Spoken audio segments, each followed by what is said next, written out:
सुंदर गोष्ट, चिमणीची दोस्ती. एके सुंदर सकाळी जंगलातून एक चिमणी उडत चाललेली असते.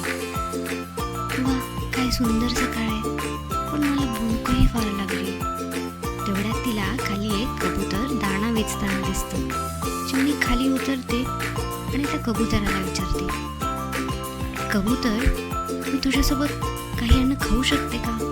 कबूतर म्हणतो, हो ठीक आहे, चालेल, खाऊयात आपण मिळून. ते दोघं दाणे खात असताना इतरही पक्षी खाली येतात आणि कबुतराला विचारतात, हे कबूतर, आम्हीही खाऊ शकतो का तुझ्यासोबत?